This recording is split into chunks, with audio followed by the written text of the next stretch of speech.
তোমায় যে চিত্রটি দেখাবো অতনু, যে থিয়েটার রোড অত্যন্ত ব্যস্ততম একটি জায়গা, এই থিয়েটার রোডে একটি গোটা বট গাছ উল্টে পড়ে গেছে এবং কলকাতা পুলিশের বিপর্যয় মোকাবিলা বাহিনীরা রয়েছেন তারা কিন্তু অত্যন্ত তৎপরতার সঙ্গে কাজ করছেন। গতকাল রাত থেকেই তাদের সেই কাজ দেখা যাচ্ছে। রকম ভাবে কোথাও কোনো বিপত্তি হলে যাতে সঙ্গে সঙ্গে ব্যবস্থা নেওয়া যায়। এখন কি বলছে আমার সঙ্গে অমিত আছে প্রতিনিধি, সরাসরি অমিতের সঙ্গে একবার কথা বলবো। অমিত, কন্ট্রোল রুমে কিভাবে কাজ হচ্ছে, কি কি খবর আসছে তাদের কাছে?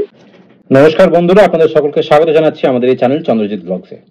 বন্ধুরা, আমাদের এই কলকাতা তথা পশ্চিমবঙ্গ প্রচুর ডিস্ট্রিক্টস যেগুলো পার্টিকুলারলি সাউথের দিকে আছে, মানে আমাদের সাগরের দিকে যে ডিস্ট্রিক্টসগুলো আছে, সেখানে এই গত 2-3 দিন ধরে রেমাল বলে যে সাইক্লোনটা এসেছিল তার জেরে নানান জায়গাতে নানান অশান্তি হয়েছে।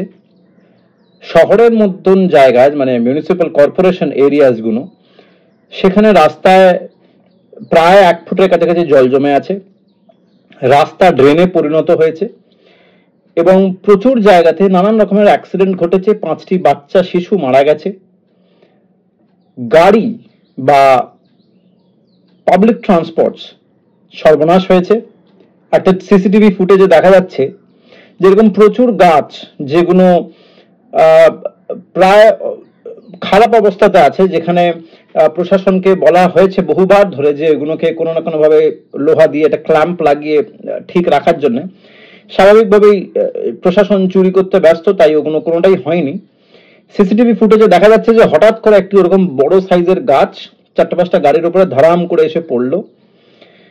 ড্যামেজ তো হলোই, কিন্তু লোকে এটাই বলছে যে ওই সময় যদি কোনো মানুষ থাকতো তাহলে তার ওখানে নিঘাত প্রাণ যেত। এই সব কিছু কিন্তু একটা জিনিসই এক্সপ্লেন করছে যে বিগত 13 বছর ধরে প্রত্যেকটা লেভেলে যে সরকার কাজ করছে, সেটা আপনি মিউনিসিপ্যাল কর্পোরেশন বলুন বা আমাদের মিউনিসিপ্যালিটিগুলো বলুন, গ্রাম পঞ্চায়েত থেকে শুরু করে ব্লক, সব জায়গাতে প্রত্যেকটা লেয়ার বাই লেয়ারে আপনি দেখুন সরকারের অকর্মণ্যতা পরিষ্কার একটা ছবি দেখা যায়। একটা জায়গাতেও সেরকম করে কোনো কাজ হয়নি যেখানে এই ধরনের বিপদ আসবার আশঙ্কায় আমরা একটু প্রিপেয়ার থাকতে পারি।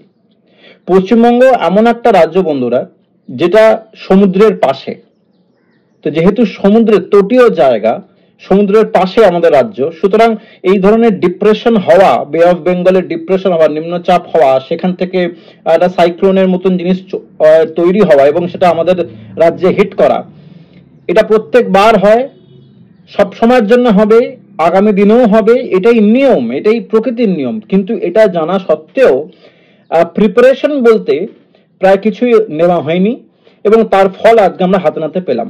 কলকাতার মতন জায়গাতে রাস্তা প্রায় ড্রেনে কনভার্ট হয়েছে। আর এরকম একটা অকর্মণ্য এবং একটা ডিসগাস্টিং গভর্নেন্স দেখার পর কালকে ছবিতে দেখলাম যে তৃণমূলের একটি নেতা, আমি নাম নিতে চাইছি না, তিনি দেখি, তাকে হয়তো কোনো সময় দেখা যায় না, কিন্তু তাকে কালকে দেখা গেল টিভির পর্দায় যে তিনি হাতে ঝেঁটা আর কয়েকটা লম্বা লম্বা বাঁশ নিয়ে ড্রেনে এরকম করে এরকম গুঁতো মেরে মেরে ড্রেন পরিষ্কার করছেন। সাথে সৌগত রায় ড্রেনের মুখ পরিষ্কার করতে, মাফ করবেন, ড্রেনের মুখ পরিষ্কার করতে নিজেই নেমে পড়লেন হেভিওয়েট প্রার্থী, গোড়ালি ডোবা জল বাঁ সাথে দমদমের তৃণমূল প্রার্থী। ছবি আপনারা দেখছেন দমদম পুরসভার 8 নম্বর ওয়ার্ডের ঘটনা। দ্রুত জল সরাতে উদ্যোগী হন পুরসভাকে, বললেন সৌগত রায়।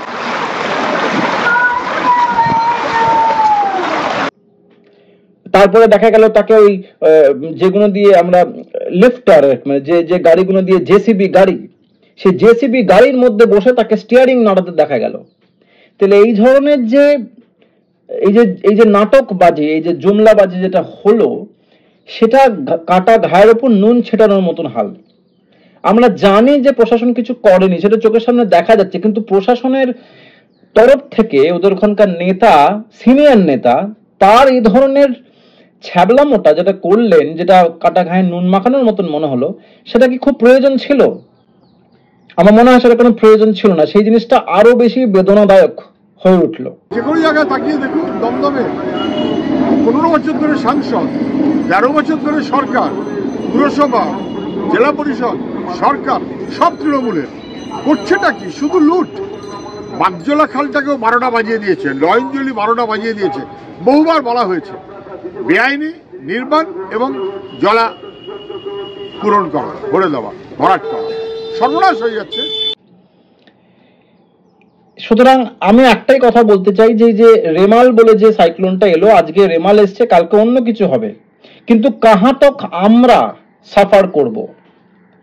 পার্টিকুলারলি যেগুলো সাগরের দিকের জায়গাগুলো, সেখানে আমাদের নতুন নতুন জেটি তৈরি করা খুব প্রয়োজন। যেগুলো এক্সিস্টিং জেটি আছে সেগুলো প্রায় মরণাপন্ন অবস্থায় আছে, যখন তখন ভেঙে যাবে, ভেঙে পড়বে, জলের তলায় চলে যাবে, ধসে যাবে, এই ধরনের রিস্ক আছে।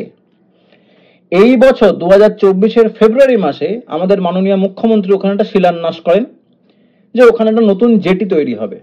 হলে কি হবে, সেফটি সিকিউরিটি বাড়বে, ওখানকার মানুষরা ওই যে গভর্নমেন্টের যে কাজটা সেটা বেনিফিট পেত। কিন্তু ফেব্রুয়ারি থেকে আজকে এখন এই মে মাস চলছে, আমি বলছি না যে কাজ শেষ হয়ে যাওয়ার কথা, আমি মেনে নিলাম, কিন্তু কাজটা তো শুরু হওয়ার কথা। কাজটা শুরু পর্যন্ত হয়নি, ওইখানে শুধুই একখানা শিলা দাঁড়িয়ে আছে। যা মুখ্যমন্ত্রী মমতা বন্দ্যোপাধ্যায় 7ই ফেব্রুয়ারি 2024 অর্থাৎ এই বছরেই করেছিলেন। নির্বাচন চলে এসছে, কিন্তু এখনো পর্যন্ত কোনো কাজ শুরু হয়নি।